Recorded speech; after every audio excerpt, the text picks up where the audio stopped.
Good morning, everyone, and thank you for joining us. My name is Erin Kopek, and I'm the VP of Sales and Marketing here at Higher Level. You have joined our HiNotes webinar program today. Super excited about talking with Meredith and Kiara from St. Louis University Transformative Workforce Academy.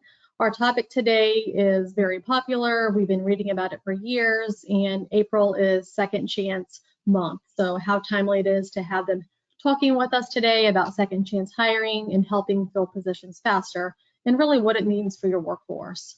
A few housekeeping things before we get started. You are in listen only mode if you're joining us this morning. So that means you can ask questions, you can use the chat box, you can use the messaging function at the bottom of your GoToWebinar panel, and I will be able to relay those questions to them. So feel free to participate, jump in with any questions, and we'll be happy to have you. A couple things before we get started. I would like to introduce our speakers. We have Meredith Rata is the program director at St. Louis University's Transformative Workforce Academy. She has been at SLU's Transformative Workforce Academy since July of last year, connecting justice-involved individuals with employment opportunities and educating employers about the why and the how of second chance employment. Meredith previously worked in immigrant services for 15 years at St. Francis Community Services as a bilingual marriage and family therapist, and later as the director of immigrant services. Meredith most enjoys partnering with creative people to work together to implement innovative ideas and work for systematic change. Next up is Kiara Jefferson is a Transformative Workforce Academy's outreach coordinator. She brings to the team experience in providing financial education and pathways to financial success for their re-entry and second chance demographic, as her tenure and professional experience has been in banking and financial services. She is most excited to connect with employers that align with the same passion and mission in creating more equitable opportunities within the workforce for justice-impacted individuals and removing the barriers of maintaining self-sufficiency. Thank you both for joining us today, and I kick it off to you. Thank you so much. It's an honor to be invited, Erin. I want to thank you and Higher Level for giving us this opportunity. It's something we love to do, is really talk about the hows and whys and how to support in second chance employment. So it's appropriate month. And so let me go ahead and share my screen so you can see what we're going to be talking about. Let's see if I can get it all working. So today, Kiara and I are going to talk to you a little bit about why you want to think about hiring justice-involved talent. And then we're going to talk about how to hire and then how to support those individuals while they're on the job. And I wanted to back up and just tell you that when we talk about justice-involved individuals, we're really talking about, it's an umbrella term that is used frequently in the field that incorporates all sorts of individuals who, as you can see on our slide, who've had some kind of interaction with the justice system. And in our case, we work with those individuals, especially whose interaction with the justice system is really impacting their ability to get a job. So we have a wide variety of job seekers. Some have been incarcerated. Some are currently on probation and parole and have never necessarily been incarcerated. We work with people who've been in local jails. Sometimes even an arrest record can cause issues in terms of employment. And so that's what we do. And so that's, you'll hear us say today, justice involved or justice impacted individuals. So I'm going to turn it over to Kiara to talk to you a little bit about the why. All right, we're going to go into specifics here of the why. All of these things, of course, are more proactive than being reactive to how to support justice-involved individuals in the employment space and how you're able to boost and build morale in your employment situation. First, we're going to discuss the justice works, the risk and legal compliance, the financial incentives, and the community benefits that come from hiring justice-impacted individuals. There's a reduced turnover. The average savings in turnover costs is about $746. There is quality work, about 67% of HR and 82% of managers rate justice-impacted employees as higher than other workers. So we want you to view your justice impacted or involved workers as anyone a part of your staff. I think the misconception often is that there has to be some special treatment or some provisions that have to be made. But we often see that just supporting and being open and really just investing in your employees allows your employees to invest in your company. The training and work experience, the educational and vocational offerings in prison work experience, and post-release reentry programs. We often find that a lot of justice impacted individuals find difficulty in putting their experience into terms. And so we believe that all experience is valuable. And so where someone has received that experience, whether it be while being incarcerated or by going to an additional education program or training program post-release, or offering other educational opportunities while they were trying to figure some things out. And so these are things that are all valuable traits and things that you are able to really leverage for someone that's justice impacted when they are an employer or an employee with your employer, excuse me. The risk and legal compliance. There's a low risk of negligent hiring lawsuits compared to discrimination lawsuits. And justice-involved employees are no more likely to be fired for workplace misconduct. It's about changing the perception of what this means. Just because someone has a background does not necessarily mean they're going to cause a ruckus in your environment. However, viewing them again as anyone a part of your staff and offering that same proactive support so that they are able to be supported all around. The financial incentives that go into hiring someone that's justice impacted. There's a federal bonding program, which means that 6 months of free fidelity bond insurance per justice involved hire, as well as the work opportunity tax credit, where there's up to $2,400 for every employee hired within the first year after their conviction or release. The community benefits that go into hiring the justice impacted demographic is that it increases public safety. The recidivism rate declines to just 3 to 8%. So it definitely can benefit building up the community by offering those opportunities for someone to be self-sufficient, and that goes forward so that the community can be built as well in reinvesting there. And the spurring economic growth. For every 100 justice-involved employees, there is $2.6 million in income and sales tax payment and $2 million in taxpayer savings per year.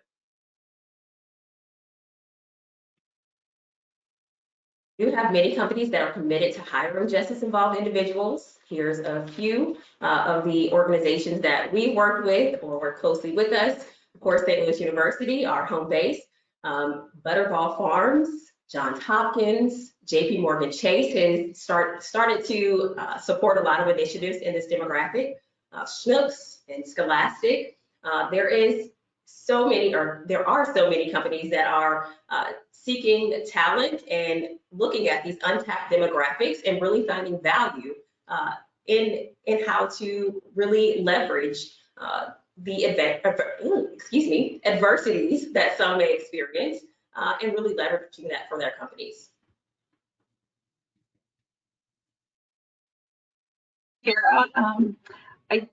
It reminds me, yesterday we had a opening ceremony for our job fair, which I'm going to tell you about in a little bit, but our program advisor talked about how this doesn't really work if it's just a win for just one part of the equation, right? But what we see is that it's a win-win for everyone, right? It benefits the job seekers, obviously, because they're finding stable employment and able to support themselves. It's a win for your company because of all the things that Kiera was just mentioning, especially what we see is a lot of loyalty. If you have been rejected over and over again by an employer, but then someone hires you, often then you feel like really grateful for that and you want to give it your best and stay at that position and really support that company. So we feel that it's a win for companies also. And then it's like Kiera was saying, it's a win for the community, right? I mean, if we talk about public safety being a major issue, what are you doing about it? You know, we talk about it, you know, or we whisper about it or we read about it, but you can actually be an active part in the solution. And I think that's really exciting. So to transition, I'm going to tell you a little bit more about how to hire. I want to talk about maybe how to find some of that justice involved talent, and spoiler alert, it's us. We can talk a little bit too about addressing criminal backgrounds, thinking about how to responsibly do background checks, and then making your final hiring decision. So I'm not sure if any of you are really familiar with SLU Transformative Workforce Academy, and we just call ourselves TWA for short. I know Erin was saying it over and over, and I'm sure she was like, this is a mouthful. And we feel that way too. So TWA is fine, since we're the only TWA around now that the airline is no longer. So we are a program at St. Louis University. We're supported through the School for Professional Studies. And we've been around for about 5 years, and we started connecting justice-involved individuals with employment. And we had in-person job fairs and to do that. But what we found during the pandemic was in-person wasn't going to work anymore. And so my predecessor, to give her so much credit, she pivoted really quickly because it was about a month out from an in-person job fair. And she innovated an idea for a virtual job fair. And since then, that has been one of the things that we have been known for. So we have a virtual job fair twice a year. And to do that, what we do is we recruit all sorts of justice-involved job seekers. So we work with community partners who work with people who are returning to the St. Louis area. We also work with Missouri and Illinois probation and parole. We work with the federal probation and parole office also. And then Keyway is one of our partners, especially with the job fairs. But we also work with, like I said, a lot of different community organizations who send referrals our way of job seekers who are justice involved and are really looking for work. And so what we do is we also recruit community members who are our volunteer job coaches. And we are able to train those job coaches on not just the job fair process, which can be a little tricky because there's a lot of technology involved, which I'll talk about in a minute, but also in working with this population. We want to make sure that they are being trauma informed and understand a little bit about like, what kinds of interactions they might have and how to basically relate to somebody who maybe they've never thought about relating with before. So we work with community members and we train them, and they then are paired with the job seeker, and they work together on making sure they have. Some people, you know, are coming home and maybe they've been away for a long time and they're not as technology savvy as you and I, or maybe our 5-year-olds who grew up with iPhones in their hands are. So then our job coaches work with our job seekers, and they help them if they need to create an email, make sure their voicemail is set up, and they really look at their resume to make sure that it's representing all of those skills. So Kira talked about all the skills that you can acquire while you're incarcerated. And we don't want our job seekers to necessarily overlook those, because those are some great skills and traits that they're bringing to the table. And then we have them film a 2-minute video resume. And so what we do after that is sometimes we call ourselves the eHarmony of second chance employment. And so if we are eHarmony, then Kira and I are the algorithm. And we have a group of employers, and so hopefully that's some of you. So we recruit employers who are willing to look past someone's record, and then we know what they are looking for in terms of their the skills and experience, where they're located. And so we do all of that, the crunching behind the scenes, and send customized decks, slide decks of videos to employers, of videos of job seekers. And so then for the job fair, you don't have to go to a fair, you know, like and stand behind a table. We find that what happens sometimes is that job seekers get really nervous, or they spend a lot of time waiting to talk to one employer. And you know, if there's like 60 employers in a room, they don't end up going to all the employers where they probably should have, because they can only spend so much time talking to a few, and they don't even know enough about the other ones. So we like to be able to pair them with videos so that they don't have to go through that process. You don't have to go through that process. And then the employers are able to watch those videos and select job seekers that they would like to take next steps with. And then we're there to help make sure that interviews are facilitated, onboarding goes well. And Kira is also reaching out to employers after employment to check in and say, how are things going? Are there ways that we can support you or your job seekers? So that's one of the major programs of TWA. We also do kind of a mini version of that, but without videos sometimes throughout the year. So we receive year-round referrals. We are constantly working with justice-involved job seekers, and they have a wide variety of skills and experience in our program. They come, we have people with degrees in accounting, like we have people with bachelor's and master's degrees. We have people who may have been in prison since they were 16. And so they have some more entry-level skills, but they're really looking to gain more skills and work on a career path for themselves. So we have a wide variety, all sorts of industries represented by the job seekers that come to us. And we are so happy to connect you with that job pool.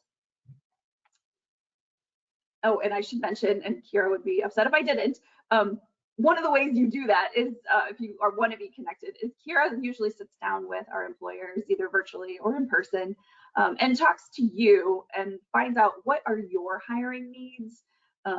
Maybe Kira, am I stepping all over? Kira, why don't you tell us a little bit about what's your process? I definitely like to meet to learn more about your culture and work environment to see if it's suitable for our job seekers, and just really assess what it is that you are needing. As Meredith mentioned, we do have a wide array of job seekers. So those who do have skills and experience or have degrees or certifications or different things. And so that meeting is just to kind of assess and ascertain what it is that you are looking for. And so we want to be able to put somebody in front of you that is suitable, does have the skills, or is willing to learn, or willing to, if you offer on-the-job training, or willing to be in that space to learn to be successful within a position with your employer. That discussion that I would have with you would be just based on those things and making sure that it is a good environment and workplace, and how we can work with one another to make sure that the person that we are sending over is the best suitable candidate for a position. Yeah, thank you, Kira. And we are really open to, we want it to be a partnership and a relationship. If we like to have back and forth and feedback, if you have feedback about candidates that we send you, we definitely want to hear that. If you're like, this was a great one, send me more, or, like this one wasn't the right fit, or whatever it is, we want to have, we're in it for the long haul. We have lots of job seekers. And people are coming home every day from incarceration, or people are looking for new opportunities every day. Maybe they're employed and they're looking for that next step, but still their record is getting in their way, because many employers aren't willing to look past that. So if you are one of those employers, we love to have a relationship, a long-term partnership with you. So that was a lot about us, but let me tell you a little bit more. That's how you can source. There's also other community agencies that are doing similar work, and we're happy to connect you with those as well. We like to have, we have a large variety of employers, and so a lot of our community partners actually send job seekers in St. Louis to us, because we do a lot of that cultivating of relationships with employers so that we have a lot to offer job seekers. And then what we do is we're able to refer our participants out to other community agencies when they need support as well. All right. So if you're thinking, okay, I see that TWA does this, I could potentially think about hiring somebody with a background, but what does that look like? So absolutely, you're probably like, can I talk about that criminal background? Absolutely, especially if they're coming from TWA, it's understood. You already know that they would have a background if we are sending them to you, but you're gonna get people that have a background that we haven't sent to you, because actually a lot of the people that are looking for employment right now who are unemployed, from what I understand, there's a large percentage that are justice involved. So it's probably pretty common. This is probably something you've seen already. So what I would encourage you to do is during or after that interview, I want you to think about learning more about the offense that here's why. There's a wide variety of things that fall under different categories. One thing that we find a lot is when we meet with employers, some of them, for example, say, well, I'm not really interested in, we can't have anybody here with certain offenses, for example, a sex offense. And we are happy to respect your opinions about that, and I know that there's reasons sometimes for you all to make those choices. Also, we like to think with you a little bit more about, like, does that mean all sex offenses? There's a wide variety of different charges that fall under that. We have participants, for example, who we actually have one who actually left her child with someone who had a sex offense. She says that she did not know that they had a sex offense on their record, but she was charged with a sex offense when he offended against her child. Is that the kind of offense that would make you say no? You know, like, I want you to think a little bit more about, like, rather than just drawing like blanket, like, oh no, not this or not that. Where are you willing to be flexible and listen to hear a little bit more about an offense? Another common thing that we have is people with a sex offense who have a statutory rape case, which a lot of our participants, I've heard, like a 16-year-old and a 19-year-old in a consensual sexual relationship. Is that something that you feel is threatening for your work environment? Maybe not. So if you are able to, and if your job seeker is willing to talk about that, it might be something to consider. Even violent offenses, maybe there's a range. We have sometimes employers like, no violent offenses, no. I'm like, well, let's think about that. What is that about for you? And this is where I want to point out too, I'd like you to allow your candidates to put offenses in context, because let me tell you, a lot of the context for violent offenses is the context of many, many years ago. And also for sex offenses, depending on what they were. Some of the people who have those records, they've been away for 20, 30, maybe longer, right? Years or longer. So I want you to think back. If you're old enough, can you think back to who you were 20 years ago? Is that the person that you are today? I don't want to necessarily be judged for what I did 20 or 30 years ago, especially on my worst day. And what we find is that if we know anything about like how the prefrontal cortex develops in our brains are still developing until we're about 25 years old, right? And that means we don't have as much impulse control, right? We don't have great critical thinking skills sometimes when we're younger. And if you mix that up with sometimes with trauma, with backgrounds of consistently being oppressed, if you mix that up with substance abuse, then maybe that's the context that you can consider when you're talking to a job seeker. So you might have someone in front of you who has a violent offense on their record, and they might tell you, that was 20 years ago, I'm not that person anymore. And is that something that you are willing to think about and consider? Because if you don't, maybe you're overlooking someone who could be one of your best employees. I'm going to encourage you, if any of you want to reach out and take a look at our opening ceremony from yesterday for our job fair. We had a gentleman, one of our job seekers, talk about his history, and it was really, really powerful, impactful. And he talked about how he's not the same kid that he was when he was 16, and really angry and had a lot of things going on. He's changed, and he wants people to know that and wants people to give him a second chance. And it was really moving, and I'd love to share that with you if you want to see that, just to have a little bit more context. And we do think that the videos that we offer you through our job fairs also allow you to get to know somebody a little bit better and see that they are a person just like you are. You might have a background, but they're a person, and they're looking for a job. You've been in that position, right, where you're looking for a job and you want somebody to look and see if you have the right skills and experience that match that position, and that's what our job seekers want also. So here's some potential questions that you can ask when you're in an interview. As part of the next phase of this hiring process, we're going to run a criminal background check. Is there anything we might find that you'd like to provide some context for? And then allow your job seeker to talk a little bit about that context, and hopefully about how they've changed. A lot of our job seekers are really excited to tell you about like all the things that they have done since their crime happened that make them the person that they actually are today. Right. Many of you, actually, Kira and I were talking the other day, like everybody subcontracts their background checks now. I know they're done by other people. They're not necessarily done by you. You probably have a service. But what I want to really encourage you to do is to take a look at this website, is where you can find an accredited background check company. Because what we find is, I'm going to go to the next slide, that there are some places that are doing some background checks that are really just not okay, and they're not going to give you the results that you want. And so there's some red flags that you should be aware of when you're working with certain companies. We have seen times where people their names are mismatched. Maybe they have charges that are not accurate. Maybe that they're not classified correctly. Maybe they have charges still listed that were expunged and they shouldn't even be considered.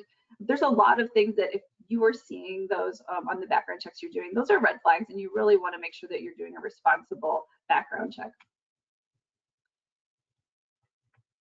So then when you're making that final hiring decision, I just want to encourage you to think about some of the things that I talked about really before, in terms of how relevant is what you've heard about their background to the position that they're going to be doing, especially within the context that they've given.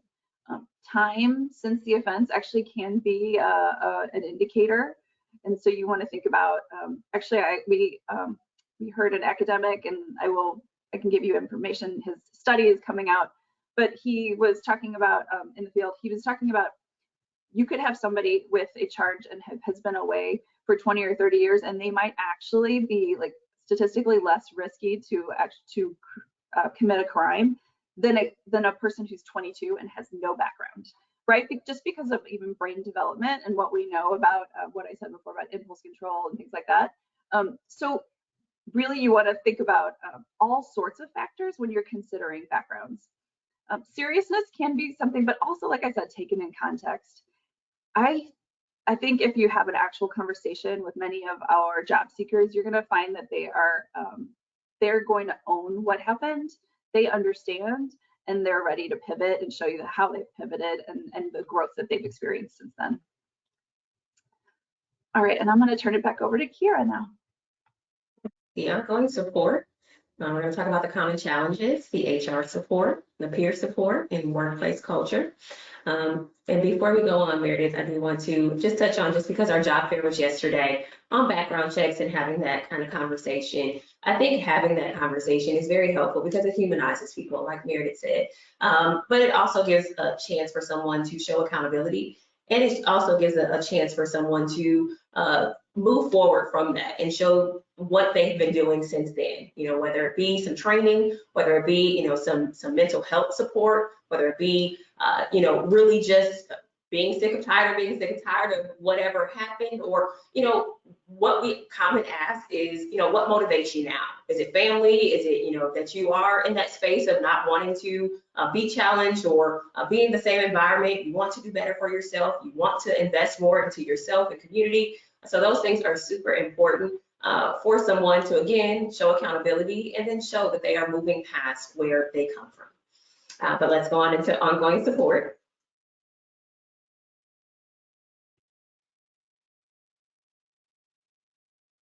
Some of the common challenges that are faced. Sometimes coming out can be harder. Sometimes we romanticize a little bit before coming out of incarceration, and thinking that you may have a family that's supportive when you are coming out, and that reality may hit when you come out, and that may not be the reality that you experience. And so really adjusting to what life is on the outside. If you've been away for 30 years and you come out, life is very different. Technology has advanced, the world has advanced. And so really coming back into just life really could be a challenge for someone. And so how are we able to support those things? And again, supporting someone, going into digital literacy here, supporting someone in those soft skills and making sure that they are literate in data could be a barrier to someone being successful. All of these challenges that I'm going to list here, they could be just something that someone could want to have all of the intention to want to show up and be there for you. But if they're challenged with these things, they can't be their best selves when they show up. I can't come and work for you for 8 to 10 hours a day, and then when I leave for 10 at the end of the day, I don't know where I'm going to lay my head. Those are challenges. And so how are you as an employer able to support those things? It may not be directly through you, but how are you able to source things so that your employee feels supported? And so stable housing, basic needs, childcare, transportation is a huge barrier. Physical and behavioral health, as I spoke to, mental health support. So really looking at your employee assistance programs and really seeing how those could be refreshed or talked about in a manageable way for your employees. And so some of these things are not only prevalent in justice impacted individuals, but for your employees as a whole. All of these things are challenges that everyone faces, whether it be trauma related, whether it be these things where people are trying to figure out childcare or whatever. Just really taking these approaches and perspectives, not for a specific group, for everyone. The HR support that could be provided. Really opening up that channel of communication could be the game changer in seeing what support is provided. Sometimes employers say, well, I don't know what support I can provide. My employees don't talk to us about it. But you have to create that safe space for employees to want to be able to speak with you about challenges that are being faced. So you may need someone in HR, a designated person who checks in proactively, that builds that trust and rapport, that helps problem solve and connects to additional resources outside of the employer that may be of assistance. Mental health is prevalent coming out of this COVID time. And so really supporting people in making sure they're okay. If you have been an employer that supported work from home and maybe all of your employees have not come back and been present in the moment, going back into work life, really connecting to those additional resources like mental health could be a game changer in making sure that you are keeping the morale boosted in your environment. And peer support as well. Professional development initiatives, really assessing if you do have an HR contact, seeing where people are wanting to grow. Where do you see yourself in 3 months, 6 months? Do you want to have lateral growth within the company? What does that look like? Really having those open discussions, whether it be that one-on-one evaluation that you guys have, per quarter or per year, really assessing and having those intimate conversations with people so that you are able to provide the resources like professional development initiatives, but also having relationships with your other coworkers or your colleagues is very important as well, because we probably have more commonalities than differences if we just talk to one another and see how we're able to support. So meet and greet days or events to create a safe space for employees to connect could be awesome. I know at my previous employer, we did like virtual teas where we could have lunch with one another and really kind of discuss things or just see how we're doing, because we can find camaraderie at work and really find other support. Sometimes it's great to know that somebody knows what you're going through or have been through and can provide that support or be a listening ear. And so it builds and boosts morale, again, if your employees feel like they have a safe space. One of the other things is focusing on employee well-being support. Wellness days, self-care affinity groups. When you find that relatability at work, you are often more just susceptible to speak about hardship you may have gone through, or how you're able to support someone else through hardship. And so really supporting those employee well-being initiatives are important. The balance of transparency, training, and confidentiality, excuse me.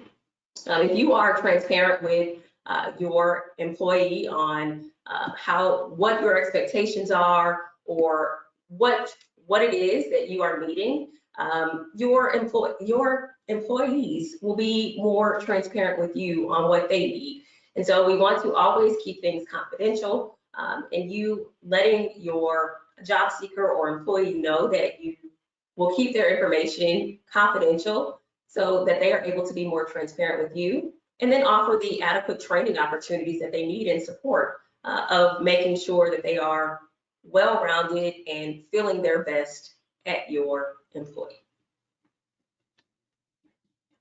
I just wanted to pop in here for just a second and also remind our employers. Can you hear me, Meredith? Are you muted? Can you hear me now? Everyone else can hear you. I know I can. Okay. Oh, I can hear you now. Okay, now can you hear me? I wanted to just mention that training for our job seekers is important, and training for the rest of your workforce on what it means to be an employer who hires people who are justice involved is also really important. You set the tone at all levels of management at your company, and so hearing from the top, hearing from the middle, hearing from the bottom, that we're going to be a place that welcomes all sorts of different people. We want your safety as an employee is number one to us. So we would not do anything that would compromise your safety. We are making sure that that is happening. So we don't want you to worry, and we want it to be a welcoming place for anyone, including people who are justice involved. And like, what does that mean in terms of your company? If there's like a lot of like small side conversations that look like that's happening and it's happening around people's backgrounds, if somehow that's found out, thinking about addressing that in terms of like formal training and then in addition to individual interventions. Oh, okay. Some discussion questions. And I'm not sure how this may work. I'm not sure if we're able to see anyone in the chat, but we'll go for it here. These are some questions that we want you guys to reflect upon during this time and even after today, of how you're able to kind of think about investing in justice impacted demographics and talent. And the first one here is, of the reasons discussed today for hiring for second chance talent, are there any that you think that may be most compelling for your workplace? And the second here, what policies and practices do you think could help your company ensure justice involved job seekers have a fair shot in your hiring process? And the third, what kind of support could your company put in place to help justice involved employees succeed on the job? Yeah, I'm just curious if these are conversations that people have already had at their organizations, or if these are new thoughts. I know we talk to employers all the time who are on varying ends, right, of that continuum. Some who are like, oh, I hadn't even thought about how this could be really important for our company in terms of how we make sure that our workforce represents the actual population, and also it will help us like recruit talent. So I'm curious if that's been something that companies have talked about yet. If anybody would want to chime in. Hey, Erin.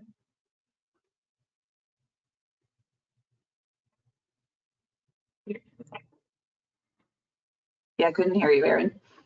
Can you hear me now? Yes. Okay, great. Well, yeah, so I just want to chime in. You know, those of you on the call, feel free to pop in the chat if you have any comments, but these are questions that I feel like the higher level team, we've been kind of coaching our clients on, and really great thought-provoking questions. I think having these conversations sometimes, you know, can be uncomfortable, and really understanding where employers sit. But for us in higher level, it's all about education and the benefits, and really pointing, you know, employers to resources. You know, we point our job seekers to resources all the time, but it's letting employers know that they're not in this alone if they were ever to need any type of support, questions, community partners, those types of things. So great questions. Oh, you know, I'm glad you mentioned that. One of the things I wanted to highlight was that as in terms of like what we do, while we don't provide all of those wraparound services for the job seekers, I think what I had said before is we do have significant relationships with lots of community partners. And so we don't want our employers to feel like they're alone in trying to troubleshoot those issues that come up for their job, for their employees. And so we are here for sure as a resource to connect job seekers with the other resources in the community. We're pretty aware of what's out there, especially in terms of what's more readily available for people who are justice involved. And we might even, have the back door to some of those places. So we might be able, sometimes, I can't always guarantee it, there's also a lot of need and not necessarily all the resources we need in St. Louis, but if they exist, we are really happy to plug people in. And the other thing I actually wanted to mention is too, don't wait until some of these things become like huge issues, especially if you're working with us. You are welcome to reach out like right away. We had an employer who like, looking back, his attendance was a problem and we saw that this was happening.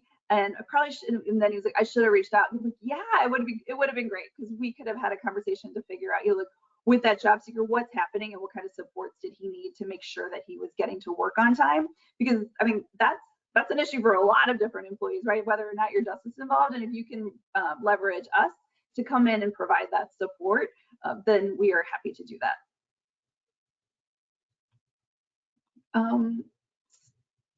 I don't know that we need to do the scenario, but Erin, that is mostly what we have. We did want to leave you with our contact information, and we do want to open it up if anybody does have any questions or comments that they want to make too. Great, thank you. Yeah, if you have questions, feel free as we wrap up here to put those in the chat or the message box. Again, thank you both for tuning in today. We appreciate your time and partnership, and we'll be in touch for anything as far as we need for our employers. So thanks again, everybody, and have a great rest of your morning. Thank you.